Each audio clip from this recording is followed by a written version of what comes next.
Hello, welcome to Drugs Unwrapped with me, Rob. Today I'm joined by Jade, who is an active treatment worker at Dyfed Drug and Alcohol Service, DDAS. Jade, welcome. How are we? Hi, good, thank you. How are you? Good, thanks. We're in sunny Aberystwyth today, so it's nice to be out of Swansea, to be honest with you. But yeah, it's a lovely day today. Fab. It looks gorgeous outside. So we'll get straight into it. So today we're looking at drugs and students. Did you go to uni, Jade? I did. Yeah. Where did you go? Aberystwyth University. And you just stayed there? And I just stayed. Lovely. I just liked it here. Nice. Why not? And what did you study at uni? Psychology.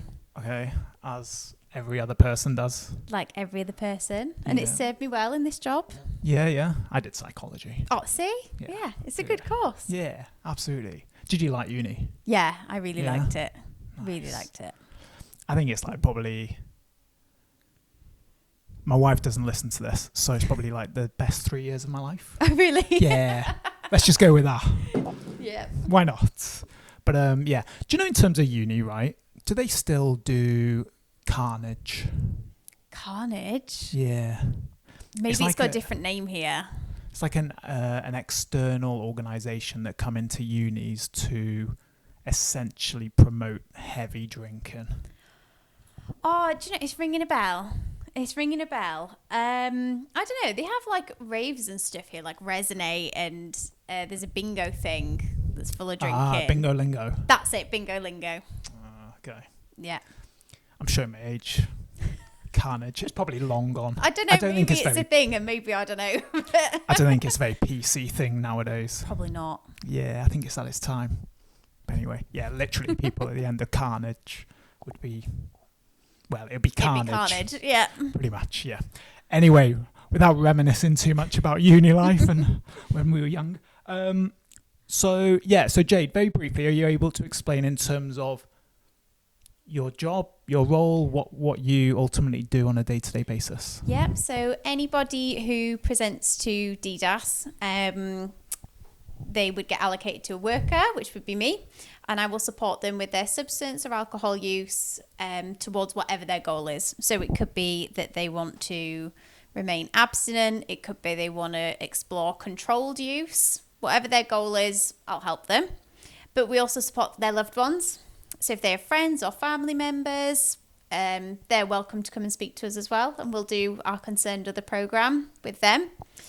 And it's just promoting harm reduction. We're not all no drugs, no drink, harm reduction. There's a safer way of doing things. So if it's going to be done, which it probably is, here's a safer way of doing it.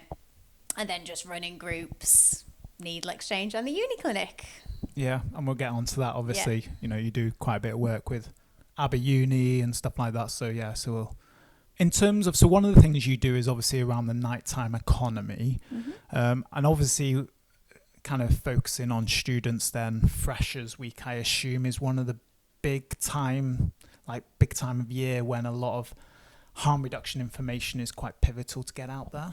Yeah, so we're gearing up for Freshers now. It's May at the moment, at the time of filming, so we're gearing up now for Freshers. That's good planning. It has to be. It's a big event. So at the moment, we're looking at booking in training to get all of the volunteers trained up, ready for our nighttime work. So every night through the 10 days of Freshers, we're out on the streets. So from 10 p.m, with the briefings start at 8 p.m, then we go out at 10 with St. John's Ambulance and with the Aber Uni volunteers, with the Students' Union. And we're out until 3 o'clock in the morning for us, and St. John's are out even later than that. So yeah, we're planning it now with getting them all trained up in like harm reduction and, you know, what advice and how to help people for signs of overdoses, or if somebody's drank too much, how can we help them, or, you know, what signs to look for in their pupils to see what drugs maybe they've taken, so that we can make the best informed decision for getting them help and support. And the whole idea is to take pressure off the A&E department here. It's the whole idea of it. A lot of like welfare support there as well. So when people are quite heavily intoxicated. Massively. Yeah, massively. So they have what's called the Chunder bus The what? The Chunder Chundabus. Okay. I stay off it. They ask me to go on this bus and I'm like, no, I'm good. Someone else can go. But if a student is far too drunk to get in a taxi, they're being sick, and taxis won't take them, they have literally a bus filled with sawdust and they will drive them home. But yeah, they'll go, Jade, are you hopping in the Chunder bus? I'm like, it's all right, I'll do a bit more patrolling. I'm fine. Wow. Yeah, Chunder bus. Some staff members love it. They're like, oh yeah, I'll get on. Like, I'll help them out. I can't do sick me, so I'll stay back and help whoever's running around, causing a bit of trouble. I'll sort that one out. But yeah, Chunder bus to get them home safe. It's a harm reduction though. I've never heard that before. Yeah. Crikey. Yeah, I'll hand out the water and some food, I'll do that side of it. Yeah. The Chunder bus literally says what it does. Everything you need to know in the title, Chunder bus. Even the name is making me feel quite queasy, if I'm honest with you. It's horrible. Yeah. Yeah. So obviously that's Freshers Week. So obviously, yeah, out every night until 3 with that. The rest of the year then, in terms of kind of nighttime stuff, is it quite regular or do you kind of have like little pockets throughout the year where you'll do kind of more targeted harm reduction interventions? I mean, it tends to just fall in little pockets, but we go with the uni's lead on it. So if they say, hey, we need you, then we'll go and help them out. So, for example, Alcohol Awareness Week is normally over summer, but students aren't there. So they have their own in November. Okay. I have stood at the top of Aberystwyth town in nighttime in November, absolutely shivering. It was so cold. But if we needed, I'll wrap up and I'll go out. So yeah, we did a little stand handing out anti-spiking equipment, DDAS cards, measuring cups, and then the usual sweets, water, things like that, just to help them through the night. But the idea is if someone's out and about already having drinking or using, we can give them advice as much as we want. They're probably not going to take it in.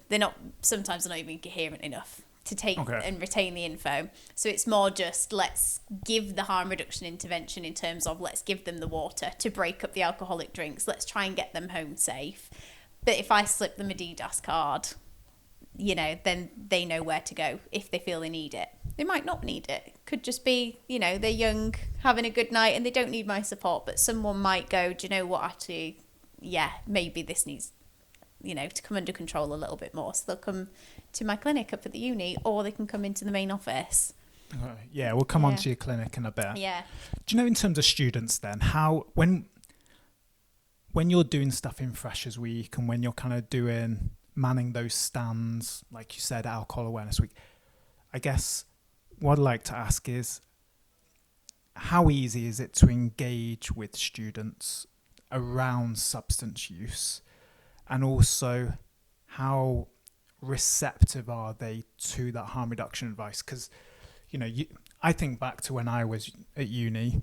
Okay, we're going back nearly 20 years ago. Okay, but I was there to embrace the university culture, should we put it like that? Yeah. So probably me at that age, maybe I wouldn't have been as receptive as what I would be obviously now. So yeah, how easy are they to engage with and how receptive do you feel that they are? So when it comes to like freshers during the day, we'll have a stand at the Freshers Fair. So that's where I'll be trying to engage them truly.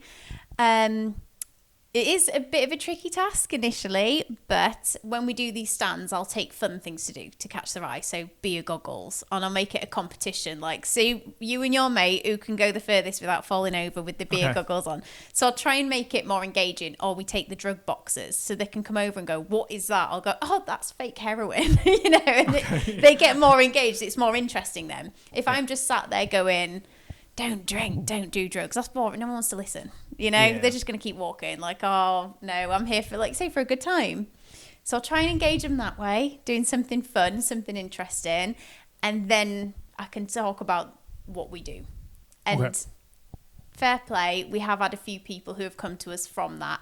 Maybe it's later on in the year, but they know we're there. And the university currently has our clinic posted on all of their screens around the university, so that if a student goes, oh, actually, maybe I do need support, it's on the screens.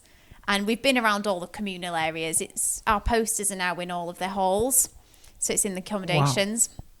I had to try and print off like 600 posters in 2 weeks.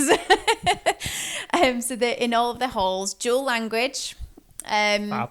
in the library, in the cafes, everywhere, in the gym. We are all over that university. So yeah, if they can find a pathway of how to come and get support. But yeah, initially it is hard, but once they get it, they get it.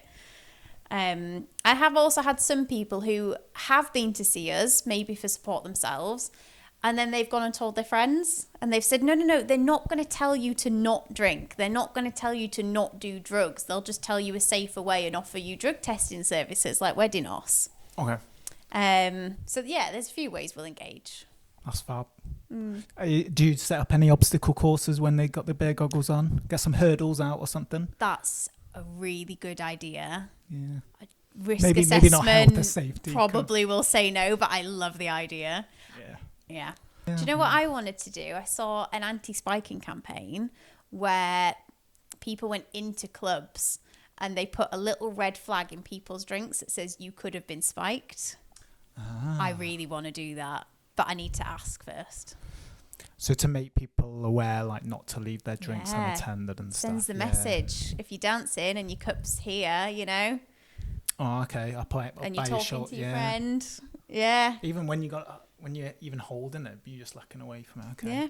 Wow. See, there's loads of these things I want to do, but I think risk assessments would say, no, you're not allowed to do that. High risk, high reward, isn't it? Yeah, exactly. Yeah. Why exactly. So moving on to then your work with Abbey Uni then, it's quite interesting you say in terms of the clinic that you run, and I think it's probably, since you've mentioned that a few times, that's the best place to start really in terms of when we're talking about your work with Abbey Uni. But it's interesting you say, you know, that your clinic is advertised in all different areas from halls to cafes and such like. Yeah, I was talking to a colleague in another uni, and literally their drop-in clinic is barely attended because they're not allowed to advertise it because that isn't in line with their university policy around drugs and alcohol use, or obviously predominantly kind of illicit drug use. So yeah, it's a massive shame really that, you know, you're trying to kind of facilitate harm reduction kind of interventions and advice, but then yeah, it doesn't match with what is essentially a zero tolerance policy of that uni. I think that's probably something that's quite common among many unis, isn't it? But in terms of your clinic then at Abbey Uni, so what's that look like? What is going on there? So we're there 1 day a week, and anyone can just pop in.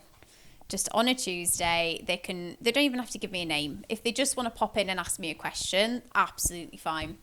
I've had it before where people have popped in and said, hey, can I get this drug tested? Yeah, no problem. Send it off for testing. Or I've had some people come in who've sat with me and done an entire assessment. They've just referred in and been assessed straight away off the bat, and they are fully signed up to the service. And then I will see them, you know, when I'm there next again in like a week or so. I'll book their appointments up at the uni. But yeah, we're there for whatever they need to. If they just want to come in and have a chat and get a feel for it, fine. And the uptake, normally when you start these drop-ins, just from experience doing them in the past, it takes a while to get a bit of footfall. Normally you have to build to it and keep advertising, but that wasn't the case with this one. We had people through that door pretty quickly. That's good. Yeah, and I want to stress this. We were going over statistics around substance use at Aberystwyth University, and it is bang on par with every other university. It is the levels are the same. No different really then. No difference. It's not like there's a big drug problem. This is just reality that with this a big population of students, there's going to be people using. It happens. Yeah, absolutely. Yeah. So what drugs are we talking about then? Mostly alcohol. Okay. Most alcohol. So I was looking at the stats from 2023 to 24, the first year we did it, and it was majority alcohol use. After then, it was actually concerned others. So people coming in asking about family members and friends and how they can help them and support them better. And then from then, it was like cannabis and ketamine. Okay. When with those concerned others though, are those individuals that they're concerned about living elsewhere? They're not, because obviously a lot of the students will come from other parts of the country, so they're concerned about other people that are back home. Yeah, so I've had some people who are coming in concerned about loved ones back home. Because the student's GP is registered here, that's why we're able to see them. We just wouldn't be able to meet with the person they're concerned about. Yeah. But saying that, we have staff members in that clinic. It's not just students. So we have staff members who are family members in this area that they are concerned about, and they will come and speak to us. That's cool that it's open to staff as well as students. It's open to anyone. Yeah. So we've had a few staff members coming in. Yeah. It's Okay. part of the HR process now. Even if they disclose that they use substances? Wow. Yeah, HR will refer them to DDAS. So support, don't punish. Yeah, That's yeah. the whole premise. See? I like it, Jade. Yeah. Well done.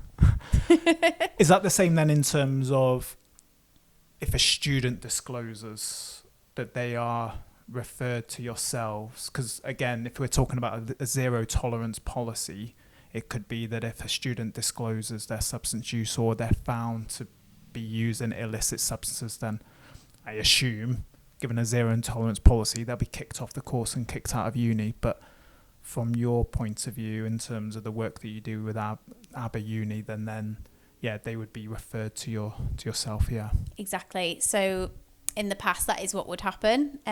We trained the residential staff in paraphernalia and naloxone, so they know what to look for in halls. And if they do unfortunately find someone overdosing, they've got naloxone now, so they can administer that and hopefully save a life. But yeah, that was the old way, is that they would find out someone's using and there'd be punitive measures. But what all that does is it takes away more from the student, which means that they will fall into that coping skill even further. So it has the opposite effect. They could fall into further substance use and cause more harm. Whereas now, instead of a punishment, they will get a referral to us, and we will liaise with either the wellbeing team at the university or maybe the head of residential life there. We've had even professors refer students in because they, with their consent. But yeah, we've had professors doing it, saying, look, they're falling down a bad path. I want to give them a chance. Can they come and see you? Yeah, not a problem. And you also got a peer-to-peer clinic as well, so students can see other students? Yeah, so that's launching very soon. We made a student volunteer group. So we had a lot of students coming in saying, maybe they'd been with us themselves and they were like, I want to help out, or it's really good for their university course, they need some volunteering. So we made the New Narratives, which is a student-led group who is going to be running our peer-to-peer clinic. At a conference I attended last year, we found that students are far more likely to talk to students. I'm way too scary. That's fair enough. Are you? Apparently, yeah. Wow. Apparently. But I'm too scary. But speaking to another student, it's a bit more calm. Okay. Maybe they trust the confidentiality a bit more. Obviously, everything's confidential with me, but if you're talking to a peer, it's better than speaking to a professional sometimes. So the peers can talk them through it, explain who DDAS are, and they can take a referral. I've trained our volunteer group up so they know what they're doing with harm reduction. They can give the advice. They can give out naloxone. That's cool. That is really cool. The only thing that they would need is for me to do the assessments if someone refers in. Okay. But they're also planning their sober rave as well that we're going to do in September for Freshers Week. So I assume that's like a non-alcohol alcohol event? free. So it'll be hosted up at the uni, and anywhere that they would sell alcohol, say the bar, we blanket it off so that you can't see the alcohol. So we'll be serving teas, coffees, Coca-Colas, Fanta, water, but we still have that chill out zone to the side. So if someone does find it a bit overwhelming with all the lights and the noise, we've got a decompressing zone for them. So they always have a safe space. That's cool. Really cool. And we'll be there incognito. So we won't go in with our DDAS jackets and lanyards on, but we'll be there incognito. So if anyone needs anything, we're there to help. And also if anyone presents intoxicated, then we can help be like, look, this is really triggering for some people inside. Let's direct them away. So talk to me about then Aber Uni as a whole, because Aber Uni now, I have to read this. Go for it. Because I can't remember off the top of my head. So it's now a nationally accredited harm reduction uni. Yeah. So what does that mean? Oh, I'm so happy. I'm so proud Such a big of it. smile on your face. I'm so happy. Yes. So over 12 months, DDAS, the Students' Union, and the Wellbeing team at Aber Uni all worked together. And over 12 months, we managed to gain accreditation as a harm reduction university. We are the first university to do that. Everyone else, it's taken 2 years. What, in the UK? In the UK. Wow. We did it in one, which is insane. A lot of hard work went into it, but yeah, we've had to rewrite the policies. We've had to do a lot of change. We've done a joint mission statement about what this means. All the policies are available on their website, and we got our award last month for it. Yeah, which is incredible. That's amazing. Yeah, because of that, we were actually, so it's by Students Organising for Sustainability. That's what SOS UK stands for, who gave us the accreditation. And we attended their conference last month, and my line manager, Adam, and the lead of the wellbeing team, Ellie, both did a talk there about what we did and our joint working together, which was really fantastic to be used as an example for others.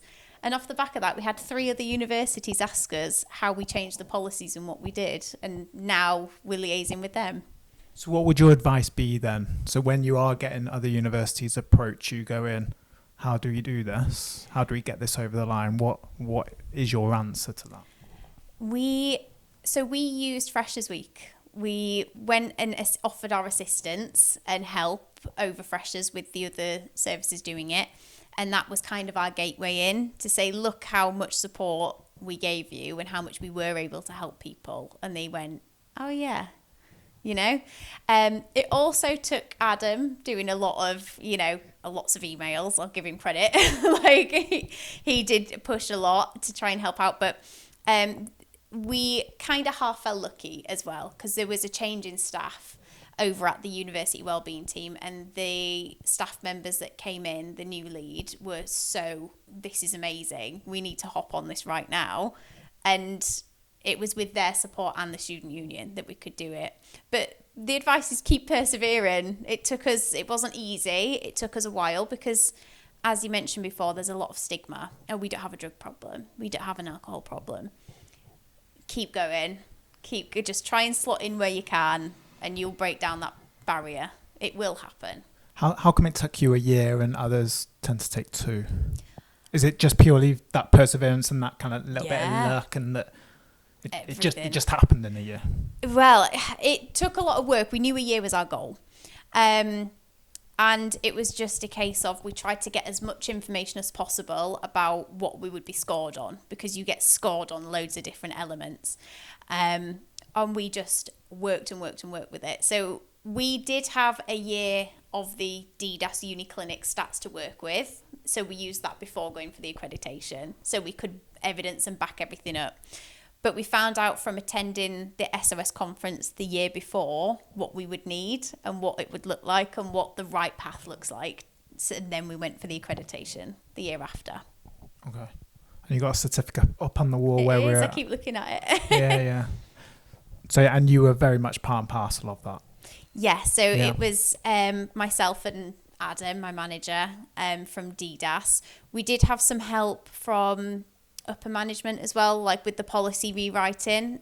So we got some members of Barod staff who do the policy writing. Okay. I think Sean was involved in it. And we had their help as well. So it wasn't solely me or Adam, it was definitely a collective from everybody. And we do have choices helping out with the university clinic too. They run some days as well, because from a transitions point of view, the transitions age in terms of DDAS and choices would be 18 to 25, which is bang on the student population, pretty much. So they've been a massive help too with the whole thing. Fab. So choices being the young person service in this area as well. Yeah, cool. So obviously you talked about like rewriting the policy, obviously has enabled certain kind of practical changes. You've also changed a bit of some of the curriculum, is it? Like nursing degree. So what does that look like now? Yeah, so we were shocked, to be honest, when we realised that nursing degrees don't tend to cover substance use and alcohol use. They might skirt over it, but it's not really a part of the curriculum. It's not standard practice, no. No. Wow. Which blew our minds, to be honest. So yeah, we attended it was actually Bronglice, the hospital here. I went to their wellbeing fair for staff and happened to bump into the person who was going to be leading the nursing school, just by pure chance. And I was talking to them about the uni and the work we do, and they asked if we'd come along and do a presentation.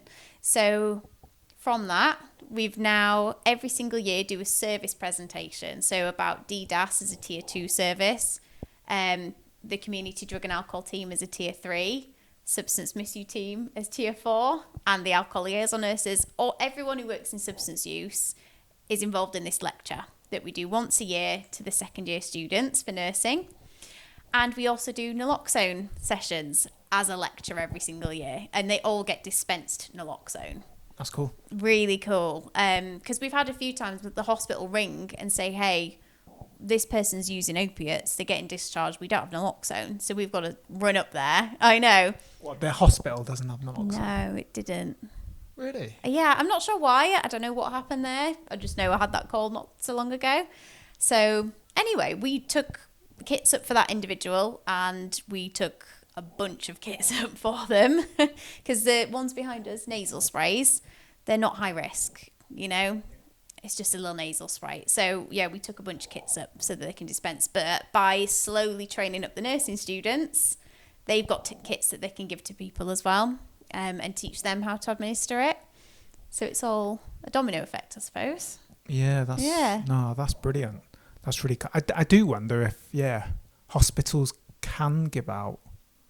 I'm sure they can give it out, but like whether they actually do give out naloxone. Do you know if somebody ends up in like A&E following an opiate overdose? I don't know. I don't know what the standard practice is around that. I know they have naloxone on hand for medical use. Yeah. But in terms of dispensing kits to go home, I actually have no idea.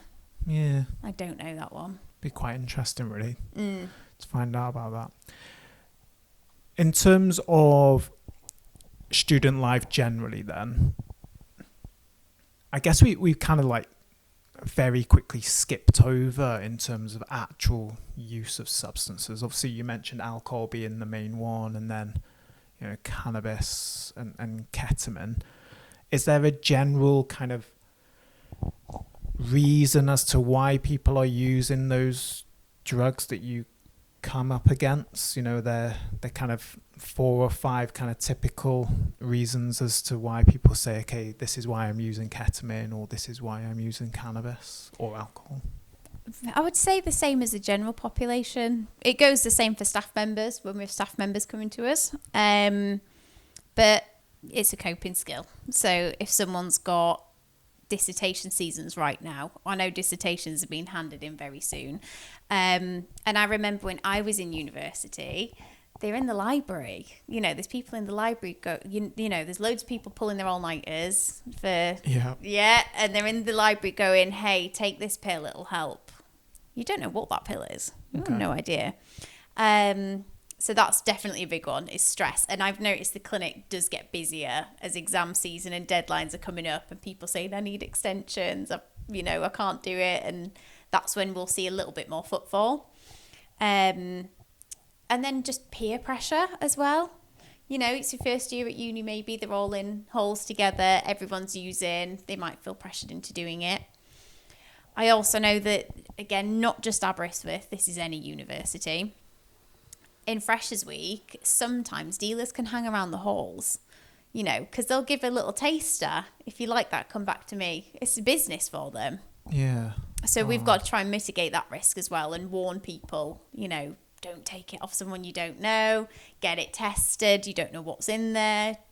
Ideally, don't do it, but if you're going to, come and speak to me first. You know, don't share equipment, all that sort of thing. And then social events, sports, massive, you know. Yeah. Socials. So with the societies, you know, it's Vodka Tuesdays in Aberystwyth. Vodka Tuesdays? Vodka Is Tuesdays, it? yeah. I think it's like a shot is like £1. Okay. Yeah. That was back when I was a student though, so that was a few years ago now too, but it was Vodka Tuesday. We used to have pound a pint. Yes, that's it. Could you imagine getting a pint for £1 now? I think it's illegal now. Is it illegal? Because of the new unit measuring. Ah, yeah, of course. It's 50p a unit, isn't it? Yeah. So I think if you had a strong pint, that would be illegal. So Vodka Tuesdays. Vodka Tuesdays. Wow. Socials are normally, well, Wednesdays is sporting. So there's no lectures Still on Wednesdays. Wednesdays, Yeah, it's still a Wednesday. That's sports. They all go out after the games, you know, and they do whatever they're doing. Is that still very much part of the culture? Massively, yeah. Aber Sevens was recently, and that's a Okay. huge sporting event here. Massive one. And varsity. Varsity, yeah. Okay. So who's ABBA's varsity? Is it Bangor? Yeah, or rivals basically. It's like Yeah. yeah, no. Aber Uni and Bangor are not. We don't mix. Well, I went to Bangor. So maybe me and you should be rivals. I think this End the podcast should end podcast. right now. I did not know that. Yeah, wow, yeah. I think I remember, yeah. Varsity. Because I used to play hockey. So hockey, I was in the hockey team. Ah, fair. And we used to, the motto back in the day was you play hard, but you drink harder. Yeah, literally. It's so ingrained in all the, you know, different culture of not just uni, but life, you know, it's any sporting event, even outside of uni, you know, you go and watch the rugby, have a few beers, or the footy, have a few beers, you know.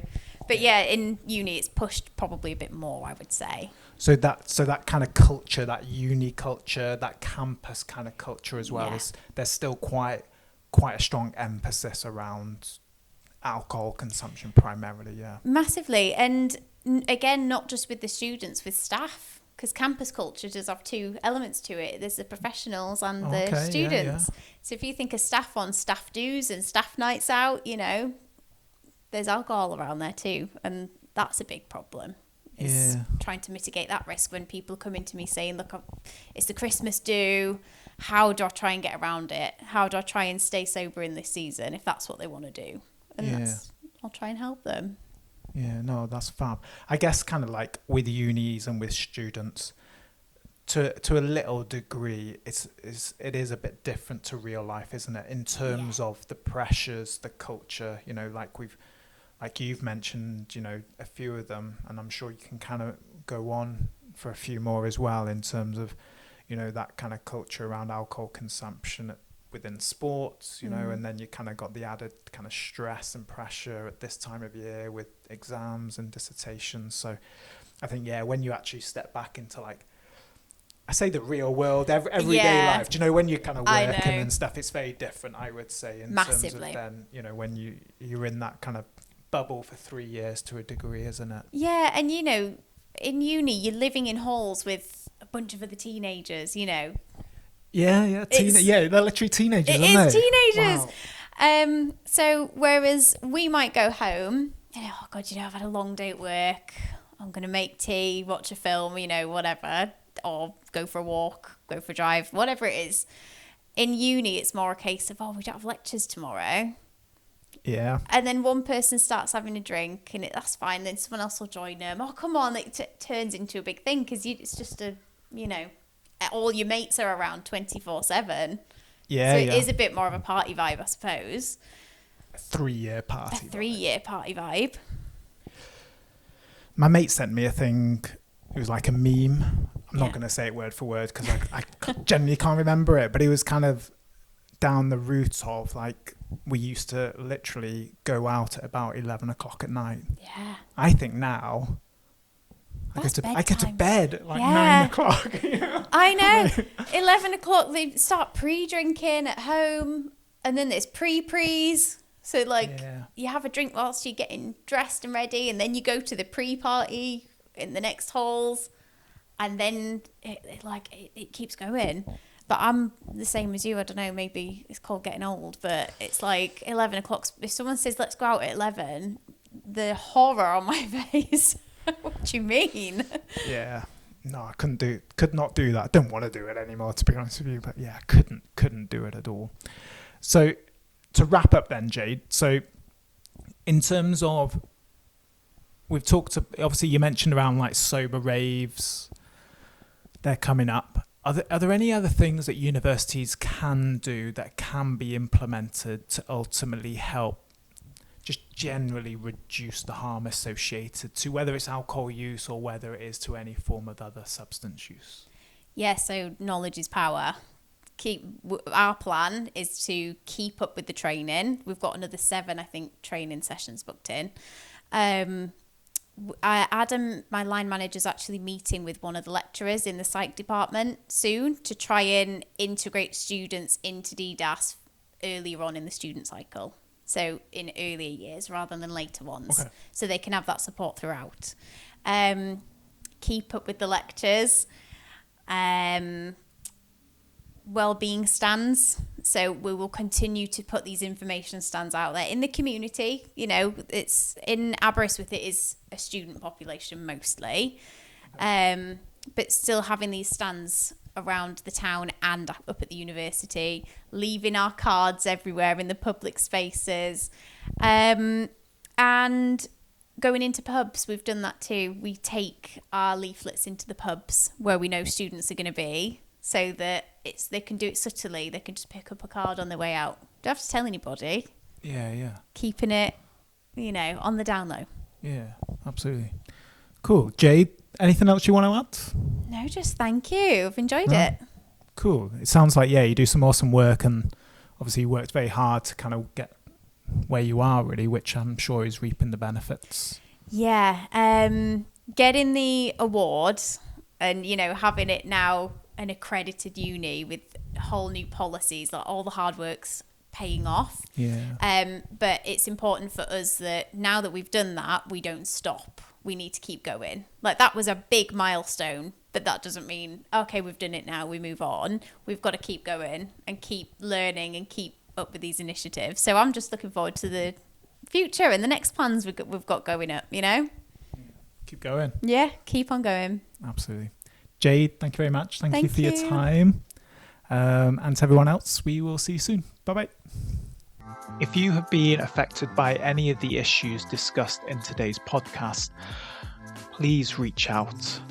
Barod have a free and confidential live web chat service that is available 7 days a week on our website at barod.cymru, where you can chat to a trained support worker.